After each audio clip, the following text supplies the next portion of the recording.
धूप और खिड़की।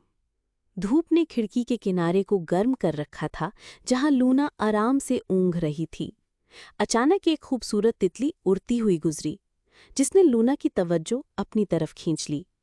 वो झट से उठी और बाहर की तरफ दौड़ पड़ी। शहर में गुम। काफी देर तितलियों का पीछा करने के बाद लूना रुक गई। उसके पंजे हल्के हल्के कांप रहे थे। तितलियां गायब हो चुकी थीं और उसके इर्द गिर्द अजनबी इमारतें थीं। जो दुनिया उसे कभी पुरजोश लगती थी, अब खौफनाक महसूस हो रही थी। वो खो गई थी। तन्हाई भरी रात। रात के अंधेरे में लूना ने खुद को एक पुराने कार्डबोर्ड के डिब्बे में समेट लिया, जो गली के कोने पर पड़ा था। वो तन्हाई महसूस कर रही थी जैसी पहले कभी न की थी। अब उसे एहसास होने लगा था कि बाहर की दुनिया इतनी दोस्ताना नहीं जितनी वो समझती थी। एक दोस्त की ज़रूरत। खाने की तलाश में लूना की मुलाकात ब्रूनो से हुई। एक सख्त मिजाज लेकिन नर्म दिल आवारा कुत्ता। ब्रूनो ने अपने थोड़े से खाने में से लूना को भी दिया।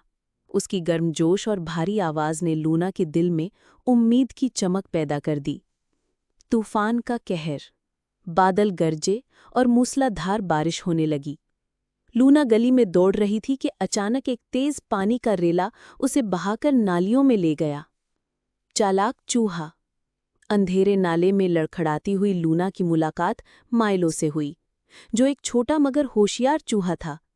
माइलो ने फरार का एक जबरदस्त मंसूबा बनाया। लूना के दिल में एक बार फिर उम्मीद जगमगाने लगी। अब दोनों एक साथ निकलने को तैयार थे। रोशनी की तरफ फरार। पाइपों और तेज बहते पानी के पेचीदा रास्तों से गुजरते हुए आखिरकार लूना और माइलो को एक मध्यम सी रोशनी दिखाई दी। वहां हमारा रास्ता!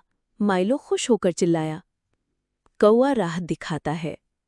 जब माइलो ने क्लेयर का जिक्र किया, जो एक चालाक कौआ थी जो रास्ता जानती थी, लूना के दिल में थकान के बावजूद उम्मीद की चमक पैदा हुई। प्रजसुस ने थकान पर काबू पाया और दोनों क्लेयर को तलाश करने निकल पड़े। वापसी का वादा। क्लेयर ने बताया कि लूना का घर शहर के दूसरे किनारे पर हो सकता है और उसने लूना की मदद की पेशकश की। लूना ने माइलो को गले लगाया और अपने परिंदे दोस्त के साथ नया सफ़र शुरू किया। सड़क पार करना। फुटपाथ लोगों से भरा हुआ था। लूना किनारे पर रुक गई, हिचकिचाई। तुम ये कर सकती हो लूना, क्लेयर ने हौसला दिया। लूना ने गहरा सांस लिया, हिम्मत जमा की और लोगों के हुजूम से गुजरते हुए दूसरी तरफ पहुंच गई। जानी पहचानी गली। अब अजनबियत खत्म हो रही थी। वो गलियां, वो दरख्त, सब पहचाने जा रहे थे। लूना का दिल तेजी से धड़कने लगा। जोश और खुशी उसके चेहरे पर वाज़िया थी। घर करीब था। आखिरकार घर वापसी। लूना दौड़ती हुई अपने मानूस दरवाजे तक पहुंची और अपने मालिक की गोद में छलांग लगा दी। एक गर्म जोशी की लहर उसके अंदर उतर गई। सफ़र के सब मोड़, सब थकान, सब खौफ, सब कुछ खत्म हो गया था। वो घर पहुंच चुकी थी।